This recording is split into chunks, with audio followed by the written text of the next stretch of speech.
بسم اللہ الرحمن الرحیم۔ السلام علیکم۔ ہر کام تلوار سے نہیں کیا جا سکتا، بھیم پال نڈر کے وزیر نے کہا۔ شعبدے دکھاؤ۔ اگر ان لوگوں کو اسلام قبول کرنے کا حکم دیا گیا ہے تو حکم چلائے بغیر انہیں ہم اسلام سے متنفر کر سکتے ہیں، ان کے دلوں میں اسلام کے خلاف شکوک پیدا کر سکتے ہیں۔ کہاں ہیں اس فن کے استاد؟ انہیں استعمال کرو۔ کلنجر کے جنگل، پہاڑ اور وادیاں اس کام کے لیے موزوں ہیں۔ وہاں کے لوگوں کو ڈراؤنے فریب دو اور خوبصورت چکمے بھی۔ محمود اپنی فوج کی جو تھوڑی سی نفری چھوڑ گیا ہے اس پر خوف بھی طاری کرو اور انہیں حسین جال میں بھی پھانس کر بیکار کر دو۔ ان میں سے کچھ آدمیوں کو اپنے ہاتھ میں لو۔ اس دوران جنگی تیاری کرتے رہو۔ اگر ہم نے وہاں اپنی در پردہ کارروائیاں نہ کی تو وہ علاقہ مسلمانوں کا گڑھ بن جائے گا اور ہمارے لیے بہت بڑا خطرہ پیدا ہو جائے گا۔ انسان کی کمزوریوں کو استعمال کرو، بڑے پنڈت نے کہا۔ پیار اور خوف ہر کسی کی کمزوری ہے۔ پیار اور محبت کا پیغام خواہ جھوٹا ہی ہو، انسان اسے فوراً قبول کرتا ہے۔ مسلمان کو زہر پیار میں لپیٹ کر دو اور ان لوگوں کے ذہنوں میں ایسے توہمات ڈال دو جو ان پر خوف طاری کر دیں۔ افواہیں پھیلاؤ، جھوٹ پھیلاؤ۔ اسلام پھیلانے والے اور اسلام قبول کرنے والے آپ کے جال میں آ جائیں گے۔ یہ ایسی تجویز تھی جو سب کو پسند آ گئی اور سب نے اس پر اتفاق کیا۔ 1016 عیسوی کی آخری سہ ماہی میں آج کے جنوبی کشمیر میں ایسے واقعات رونما ہونے لگے تھے کہ وہاں توہمات اور خوف کی حکمرانی تھی۔ جن گاؤں میں کوئی مافوق الفطرت واقعہ نہیں ہوا تھا وہاں دوسری جگہوں سے افواہیں پہنچ جاتی تھی۔ ان کے مطابق پہاڑ آگ اگلتے تھے، آسمان صاف ہوتا تھا مگر بجلی چمکتی تھی، بڑی خوبصورت چڑیلیں مسافروں کے راستے روکتی تھی۔ لوگ سن کر ہی ڈر جاتے تھے اور یہ ڈر اس وقت دہشت بن جاتا تھا جب کوئی اجنبی خوف سے کانپتے ہوئے انہیں سناتا تھا کہ غزنی کے مسلمان لوگوں کے بچوں کو ذبح کر کے کھاتے ہیں۔ سلطان محمود کی فوج کی ایک چوکی کا کماندار زبیر جلالی زمین میں دھنس گیا تھا۔ یہ حادثہ بڑا سنگین تھا، اس کی اطلاع ساروغ تک پہنچانا ضروری تھی۔ تمام چوکیاں جو کالنجر میں قائم کی گئی تھیں ان کا کمانڈر ساروغ تھا، جس کا ہیڈ کوارٹر ٹلہ جوگیوں کے مقام پر تھا۔ اس کے چند ایک محافظ تھے، قافلہ گھوڑوں پر سوار تھا اور مکان کا سامان خچروں اور ٹٹوؤں پر لدا ہوا تھا۔ ان سے کچھ دور دور گھوڑ سوار جا رہے تھے جو لباس اور حال حلیے سے غریب اور بے زر مسافر لگتے تھے۔ وہ ساروغ کے قافلے کو دیکھ کر آگے نکل گئے۔ امام اور سپاہی جب کشمیر سے آ رہے تھے تو وہ دیکھ نہیں سکے تھے کہ یہی دونوں گھوڑ سوار اسی طرح ان سے کچھ دور دور چلے آ رہے تھے۔ جب امام اور سپاہی بال ناتھ میں داخل ہوئے تو گھوڑ سوار کہیں چلے گئے تھے۔ اب ساروغ امام اور سپاہی کے ساتھ روانہ ہوا تو دونوں سوار ان سے دور دور چلے جا رہے تھے۔ ساروغ کو کسی گائیڈ کی ضرورت نہیں تھی، امام اور سپاہی راستے سے واقف تھے۔ وہ مسافت کی عام رفتار سے تیز چلے جا رہے تھے۔ ان کے نیچے سے اونچی نیچی زمین، پتھریلے کھرنالے، گھاٹیاں اور ٹیلے پیچھے ہٹتے جا رہے تھے۔ انہیں کشمیر کے پہاڑوں کی برف پوش سفید سفید چوٹیاں نظر آ رہی تھیں۔ امام ساروغ کو بتا رہا تھا کہ ان چوٹیوں کے دامن میں جو خطہ ہے وہ کس قدر حسین ہے اور وہاں کے لوگوں کا حسن اس خطے سے زیادہ دلکش ہے۔ سفر کی پہلی رات چٹانوں اور ٹیلوں کے علاقے میں آئی۔ قافلہ رات بھر کے لیے رک گیا۔ موسم سرد تھا۔ قافلہ جب منزل کو روانہ ہونے لگا تو ایک گھوڑا بڑی زور سے ہنہنایا اور بے لگام ہو کر دوڑ پڑا۔ یہ ایک محافظ کا گھوڑا تھا، ابھی سوار اس کی پیٹھ پر نہیں بیٹھا تھا۔ محافظ نے چلا کر کہا، سانپ، ناگ۔ اس کے ساتھ ہی ایک اور گھوڑا ڈر کے دوڑ پڑا۔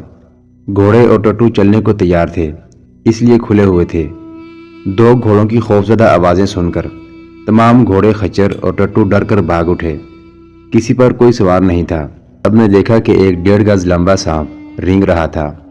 وہ علاقہ سرسبز تھا، گھاس اونچی بھی تھی اور چھوٹی چھوٹی بھی، خودرو پودے تھے اور درخت بھی۔ وہاں چٹانیں اور ٹیلے تھے۔ خچر اور ٹٹو سامان سمیت بھاگ گئے تھے۔ کسی کو سانپ کو مارنے کا ہوش نہ رہا۔ اصل مسئلہ گھوڑوں کو پکڑنے کا تھا۔ علاقہ ایسا تھا کہ پتہ ہی نہیں چلتا تھا کہ جانور کدھر نکل گئے ہیں۔ سب ان کے پیچھے دوڑ پڑے۔ سانپ سے ڈرے ہوئے جانور کو پکڑنا بہت مشکل ہوتا ہے۔ وہ سب چٹانوں اور ٹیلوں میں غائب ہو گئے تو ایک چٹان کی اوٹ سے 2 آدمی سامنے آئے۔ سانپ آہستہ آہستہ رینگ رہا تھا۔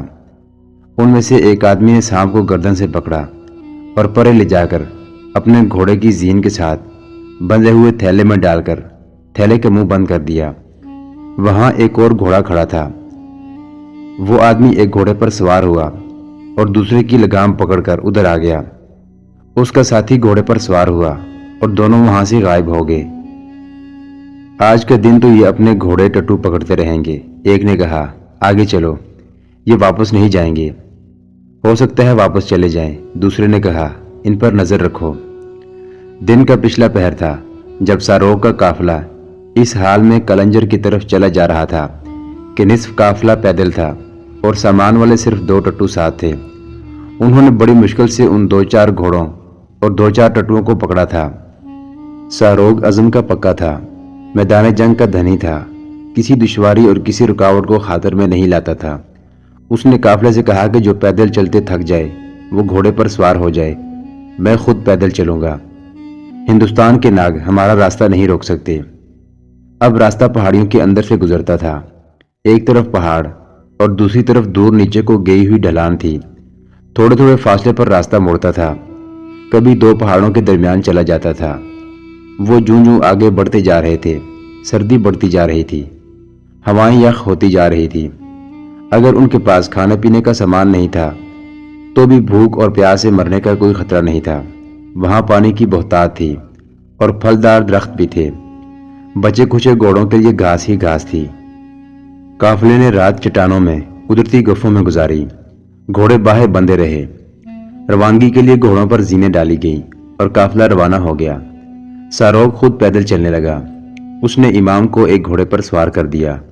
چونکہ وہ خود پیدل چل رہا تھا اس لیے اس کے محافظ بھی پیدل چلنے لگے، اور اچانک امام کا گھوڑا رک کر تھر تھر کانپنے لگا۔ گھوڑوں کی کیفیت کو وہی سمجھ سکتے ہیں جن کی زندگی گھوڑوں کے ساتھ گزری ہو۔ ساروغ نے گھبرا کر کہا، گھوڑے سے کود آؤ، اور امام گھوڑے سے کود آیا۔ مان گھوڑا خوف سے ہنہنا کر باگ اٹھا۔ اس کے ساتھ ہی دوسرے گھوڑے بھی بے قابو ہو کر ہنہنانے لگے۔ سانپ، سانپ، کسی نے چلا چلا کر کہا۔ اب ایک ہی کی بجائے 2 سانپ تھے، دونوں ایک ہی رنگ کے اور ایک ہی لمبائی کے تھے۔ گھوڑے لگامیں چھڑا کر ادھر ادھر باگ اٹھے تھے، اس لیے سب انہیں پکڑنے کو دوڑے۔ سانپوں کو مارنے کا کسی کو ہوش نہ رہا۔ 2 گھوڑے ڈھلان سے پھسل کر لڑک گئے۔ نیچے دریائے جہلم بہا چلا جا رہا تھا۔ ساروغ کے محافظ دور اوپر کھڑے گھوڑوں کو دریا میں بہتا دیکھتے رہے۔ قافلے کے تمام آدمی جب ہری بھری چٹانوں میں گھری ہوئی اس جگہ سے جہاں انہوں نے رات گزاری تھی چلے گئے تو وہی 2 آدمی سامنے آئے جو چھپ چھپ کر قافلے کے ساتھ ساتھ چلے جا رہے تھے۔ انہوں نے دونوں سانپوں کو پکڑ لیا اور تھیلے میں ڈال کر تھیلا ایک گھوڑے کی زین کے ساتھ باندھ دیا۔ ساروغ کے آدمیوں نے 1-2 گھوڑے اور ایک ٹٹو پکڑ لیا اور منزل کو روانہ ہو گئے۔ ایسا نہیں ہو سکتا، امام نے ساروغ سے کہا۔ یہ علاقہ سانپوں کا نہیں، اگر یہاں سانپ ہیں بھی تو باہر نہیں نکل سکتے کیونکہ سردی ان کے لیے قابل برداشت نہیں۔ میں اس سپاہی کے ساتھ اسی راستے سے گزرا تھا، رات کو اس جگہ قیام کیا تھا، ہمیں کوئی سانپ نظر نہیں آیا تھا۔ پھر سوچو، ساروغ نے کہا، آپ راستہ بھول گئے ہیں، کوئی آبادی دیکھتے ہیں، اس علاقے میں راستے بھٹک جانا کوئی بڑی بات نہیں۔ ساروغ کا حوصلہ ابھی تک قائم تھا، وہ قافلے کو پیدل لے جا رہا تھا، سب کو حوصلہ دے رہا تھا، اور وہ اس وہم میں مبتلا ہو گیا تھا کہ امام اسے غلط راستے پر لے جا رہا ہے۔ وہ چلتے گئے اور شام سے ذرا پہلے انہیں ایک موڑ مڑتے ہی 2 گھوڑ سوار آتے نظر آئے۔ سوار ان کے قریب آ کر رک گئے۔ وہ کود کر گھوڑوں سے اترے اور سڑک کنارے گھٹنے ٹیک کر اور ہاتھ جوڑ کر بیٹھ گئے۔ ساروغ ان کے قریب جا رکا، ان دونوں نے سر جھکا لیے۔ ساروغ نے امام سے کہا کہ آپ ان کی زبان جانتے ہیں، انہیں اٹھاؤ اور ان سے راستہ پوچھو۔ امام نے انہیں اٹھنے کو کہا۔ وہ اٹھے اور ایک نے ہاتھ جوڑے ہوئے بھکاریوں کے لہجے میں کہا، ہم آپ کے غلام ہیں، آپ مسلمان ہیں، ہم نے آپ کا مذہب قبول کر لیا ہے۔ امام نے انہیں اپنی منزل بتا کر پوچھا، کیا ہم ٹھیک راستے پر جا رہے ہیں؟